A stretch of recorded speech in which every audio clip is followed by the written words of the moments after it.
Chapter 2. Brae. Earl heard children playing. He heard a woman shouting at them to stop running around. He knew that voice. He tried to remember who it belonged to. Then his eyes flew open. He shot upright, and a bolt of pain tore through his skull. He instantly regretted moving so fast. He grabbed his head with both hands and felt a bandage wrapped around his scalp. The room swam before him, a mix of dizziness and sharp stabs at his temple, reminding him of the rock's unforgiving bite, not once, but twice. Pressing along his head, trying to find the source of the pain, he forced himself to remember what had happened. He had wanted to meet up with the twins, to explore the little island off the coast. They never showed up, so he went by himself. "Ouch," he muttered when he found the spot on his temple where the pain seemed to come from. Earl noticed that he wasn't in his room. As a member of the guild, he had been given a small chamber in the Baron's fortress. Just a bed, a table, a few shelves for books, and a window. It wasn't much, but it was far more than most people his age had. The windows here were slightly open. Earl pushed himself up enough to peek outside. From the angle and the height he was looking down upon Brae, he realized he must be in the fortress's hospital wing. Then he remembered. Everything came rushing back. The cave, the storm, and Master Leicester's fishing boat. "Oh no," he thought, as the moment the boat sank replayed in his mind. Master Leicester used that boat constantly for his studies. He would kill Earl when he found out he had stolen and destroyed his only seaworthy vessel. Accepting his fate, but still terrified, Earl sighed loudly and tried to get out of the bed. His legs felt incredibly weak.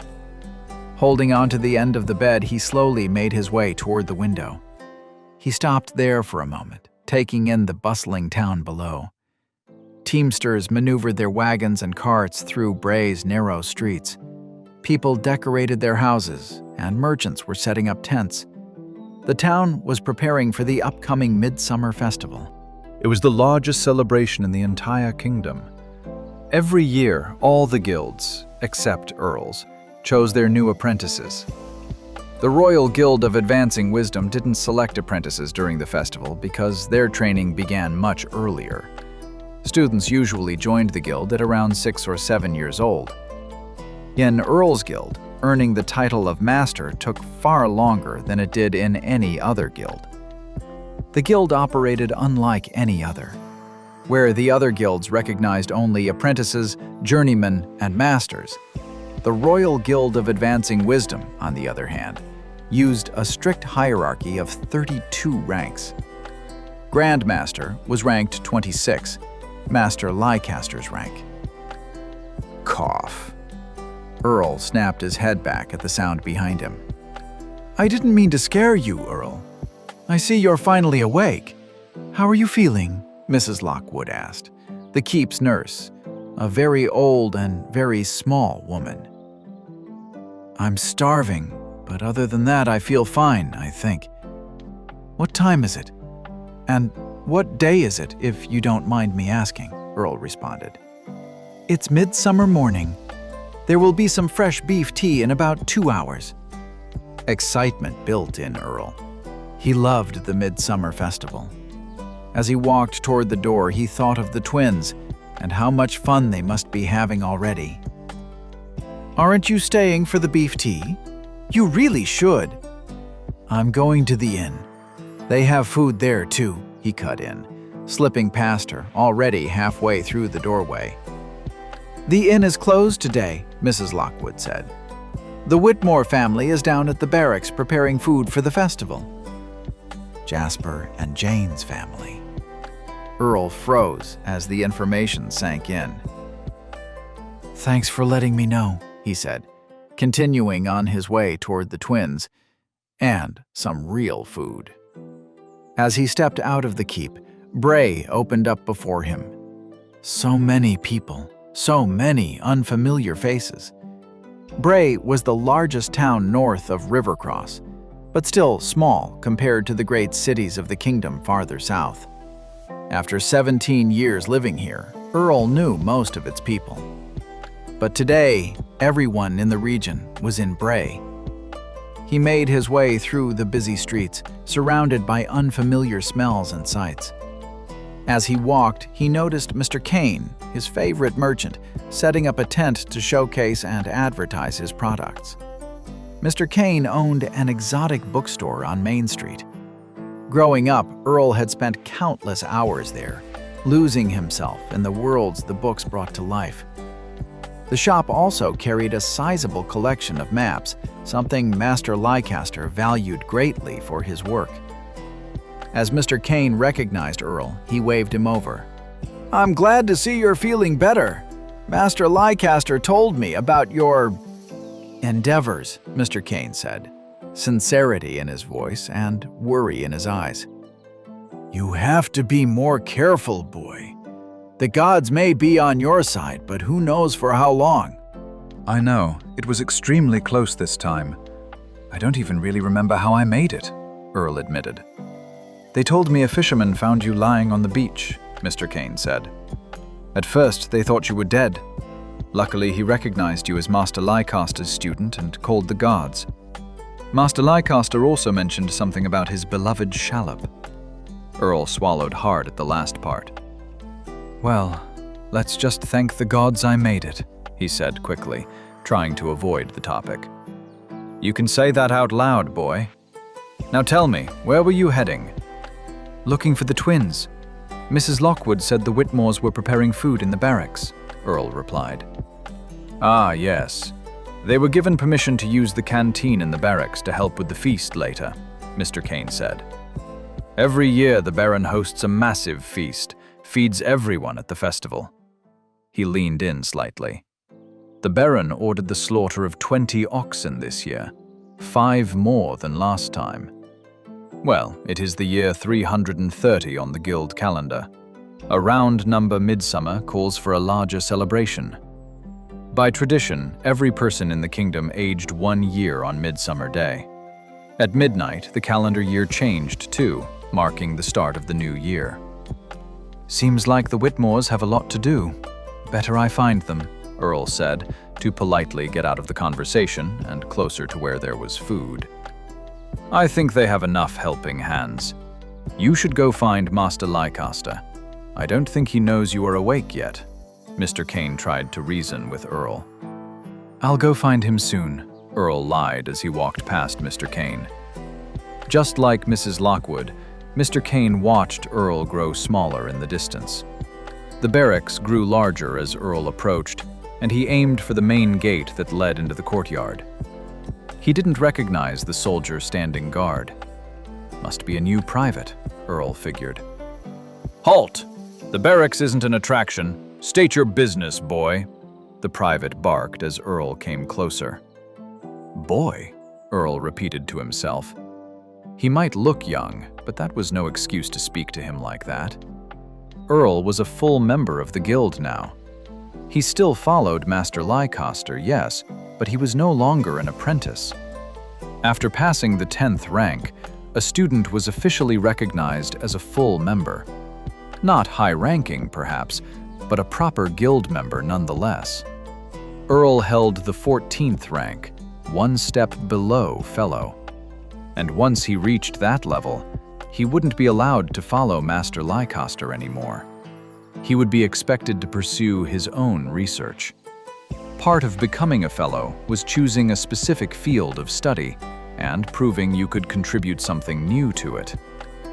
"I have something private to discuss with Commander Barrow," Earl said coolly. "But if you'd prefer to explain to him why you refused a message from a guild member, be my guest." He pulled out his guild-issued compass, a polished brass device used as identification, the guild's equivalent of a badge. The private's face went white as he processed what Earl had just said. Sir, I'm sorry. I didn't know you were with the guild. Please don't—" "Well," Earl cut in, "maybe we shouldn't be rude to people we don't know." "Sir, yes, sir, I'm sorry," the private stammered and saluted as he moved aside so Earl could pass. Even though the private was older than Earl outranked him by quite a margin. The guild's ranks had official equivalents within the Royal Navy. A journeyman of the 14th rank held the same standing as a first lieutenant. Even the lowest full guild members carried significant military weight. Master Leicester, as a Grand Master, held a rank equivalent to a colonel, technically the highest military authority in Brae. Across the entire Northern Territory, he was outranked only by the Vice Admiral stationed in Kiel, a larger port city on the Serpent Sea, and by the Guild's Magister of Rivercross, the territory's capital. "Earl!" He heard a familiar woman's voice shout his name. He turned, just in time for a blur of hair and arms to crash into him. "Jane, nice to see you too," he managed as she hugged him even tighter. We were so worried, she cried. We thought it was our fault. You almost died. If only we had gone with you, we could have stopped you from dying. "Dying?" Earl cut in. "I'm very much alive, thank you." He paused, then added, "Since you brought it up, where the hell were you two? I waited at the docks. You never showed." "Mom caught us sneaking out and made us stay to help at the inn," said a deeper voice from behind him. "We had no way to tell you. We figured you wouldn't actually go alone." "Jasper," Earl said, grinning as he turned and pulled his adoptive brother into a hug. He had grown up with the twins and considered them both family, his closest friends in the world. But Jane had been different these past few years. She was a little extra warm toward him, always laughing at his jokes, even the bad ones.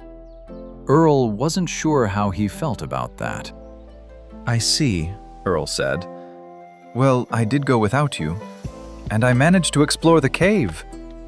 "Did you find anything interesting?" Jasper asked. Before Earl could answer, Jane cut in again. Earl, you must be starving. Why don't we get you something to eat? Great idea. Honestly, that's the main reason I tracked you two down before seeing Master Leicester, he admitted. Jane got up to prepare a plate for him. Can't you get food at the keep? Sure, Earl said, but I was trying to avoid the master, because his boat isn't exactly in the best condition. Oh, right. I didn't even think about the boat, Jane said. Where is it now? What happened to it? Well, Earl sighed, I'm pretty sure it's on the ocean floor, somewhere near Brae's cliffs. Gods, I'm glad this is all on you, Earl, Jasper said with a grin. Stop it, Jasper. It's hard enough for him already, Jane snapped at her brother. There you two are. I've been looking all over for you. Mrs. Whitmore's voice cut through their bickering as she marched toward them. I need your help skinning the potatoes. Then her eyes landed on Earl. Oh, Earl, I'm so glad you're doing better. We were all worried, she said, her tone softening as she came closer and recognized him fully. Mrs. Whitmore was a hefty woman in her late 40s. Her bright red hair and sharp tone often made her seem harsher than she really was, but her heart was always in the right place. She had adopted Earl when he was around 2 years old, and he had never stopped being grateful to her. He tried to help Mrs. Whitmore whenever he could, especially after her husband, the twins' father, died 5 years ago. It seems all of Brae knows about me and my shenanigans, Earl said with a sarcastic undertone. Only the ones that matter, Mrs. Whitmore replied dryly, though she smiled as she said it. Now excuse Jane and Jasper, they've got work waiting. I'll be right there, Mom, Jane said, as she handed Earl a bowl of stew and a pint of beer. The food looked and smelled incredible. The stew must have been simmering since yesterday, he thought, as he watched the twins disappear back into the bustle of the barracks. As Earl sat enjoying his stew, he watched the bustle around him. He hadn't been inside the barracks often, maybe a handful of times at most. Two older privates sat at a nearby table. They were close enough for Earl to notice them, but far enough that he couldn't quite make out their conversation. They kept their voices low, clearly trying not to be overheard. Suddenly, a third soldier joined their table. Earl recognized him immediately, Commander Brae. Brae had white hair and a weathered face, with a large scar running diagonally across it, only spared where it crossed his mouth. As the commander sat down and joined the conversation, the other two soldiers began speaking a nuance louder, as if his presence gave them more courage. Earl closed his eyes and tried to focus on their conversation. "Got a Royal Falcon in this morning. Message says the Golden Federation's gone belly up. Fragile mess to begin with, but now there's an uprising, proper bloody one. They even took the Crown Prince's head," Commander Brae muttered. He lowered his voice even further. "All 7 kingdoms have broken off on their own now. Gods help us if they start swinging at each other next." "Did it say what caused it?" one of the soldiers asked. "No," Brae growled, "but we've got other whispers. Steppe tribes hitting harder, pushing south like something nasty's at their backs. And it ain't politics doing it. Could be the whole mess is tied together." "Maybe," the other soldier muttered. "Did the message say anything else?" "Only word we got is this: Goldfurt's blown wide open in riots. Nasty ones," Brae went on gruffly. "Cities split clean down the river now. Eisenthrat on one side, Brantgard on t'other. And listen close. They butchered anyone tied to the Guild or the Kingdom of the Isles. Most of our merchants are dead. Rest ran for their lives." "So we currently have limited insight on what's happening there?" one of the soldiers asked. "I don't think the Guild or our king will tolerate this," the soldier muttered. "Let's hope they don't declare war on what's left of the Federation." Earl held his breath. They killed everyone from the Guild? Why would they do something like this? How terrible. The Guild is just there to help them progress and keep peace, he thought to himself. Strong hate built up in Earl as he digested the information. He gasped a little too loud, and Commander Brae turned around at the noise and locked eyes with Earl immediately. "Earl!" he barked, loud enough that the other soldiers stopped talking. "Hope you haven't been eavesdropping long. This ain't talk meant for civilians." "Good thing I'm not a civilian," Earl responded sharply. "True, and that reminds me. I was just talking to Master Leicester half an hour ago. He was under the impression you were still resting in the keep." He roused an eyebrow. "I was just getting—" Earl scrambled for an excuse. Before he could finish, a fourth soldier appeared, cutting him off. "Sir, Commander Brae," the soldier said, saluting quickly. "I've been instructed to inform you that there are reports of an unknown shipwreck on the beach." Earl watched Commander Brae's scar twitch as his expression tightened. "Unknown? What in the bloody hell's that meant to be?" Brae growled. I don't know, sir," the soldier stammered. "The ship is strange, sir. I haven't seen anything like it." "No flag? Nothing at all to mark 'em?" Brae snapped. "No, sir. But, there were corpses." The soldier swallowed hard. "We didn't get closer to investigate. We thought you'd want to see it firsthand, sir. We've evacuated the area. No civilians can approach the shipwreck."